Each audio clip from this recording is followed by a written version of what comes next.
Ngayon guys, gagawa tayo ng celery juice. Ipapakita ko po sa inyo kung paano gawin at saka inumin. Yung celery juice po na gagawin natin, mainam sa may mga varicose veins at saka yung mga ugat sa binti.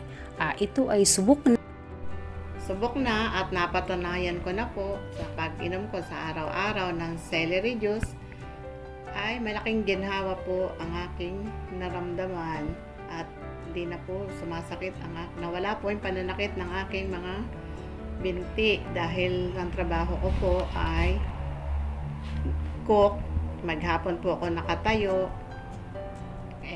Nung uminom po ako ng celery juice, sa pag-inom ko po sa araw-araw ay malaking benepisyo po ang naibibigay sa akin. Hindi na po sumasakit ang aking mga binti. Nawala na rin po yung pamamaga ng aking mga ugat sa paa. Malaking ginhawa po ang naibibigay na benepisyo ng pag-inom ko ng celery juice sa araw-araw. Depende lang din po sa inyo kung isa o dalawa, tatlong tangkay po ang i-blender nyo, saka isang saging, isang kutsarang asukal, kalating tasang tubig. Ngayon po, kung gusto niyo naman tumikim po ng ibang flavor, pwede niyo pong itambal yung carrots, lettuce, o kaya po yung isang saging, ibang klaseng saging, yung lakatan. Yung po kasi may tinatambal ko sa celery juice ko, yung pong saging na saba. Sa akin po, okay na po yun.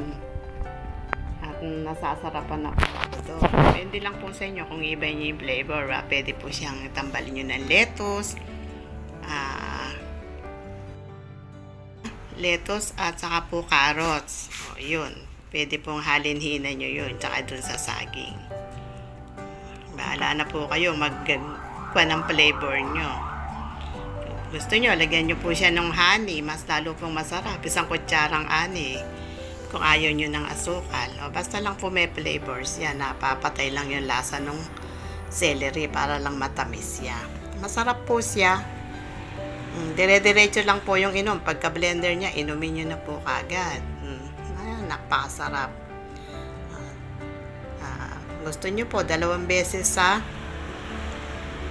isang araw, kung uminom kayo sa umaga, isa sa hapon, ginhawa po yung pakiramdam nyo, pati po yung mga kabag sa tiyan, ginagamot din po niya. Wala ka ng problema sa pagdumi kasali mo doon at saka doon sa kasali mga kabag.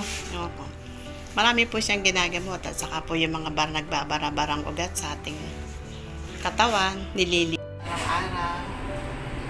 Mga sumunod na pag-inom ko, napansin ko gumaganda yung pag-ihi ko, pati yung aking pagpupo. Pati yung aking Pagpupo at saka pag-ihi. Pag-ihi, gumanda siya. Saka unti-unti lumilit.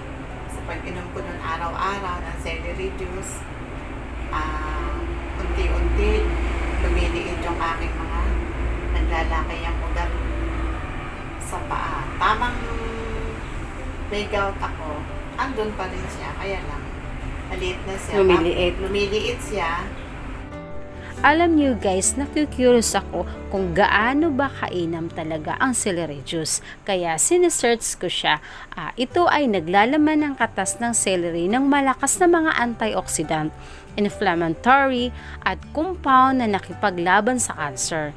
Ang juice ng celery ay nakapagpagaling ng gout at pinapanumbalik ang mga hydrochloric acid na makakatulong sa atin na matunaw ang mga bagay na mas mabilis at mas mahusay.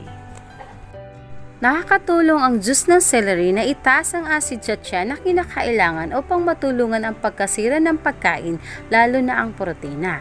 Ito din ay nakakatulong para babaan ang kolesterol sa katawan. Ang celery juice ay lubos na masustansya.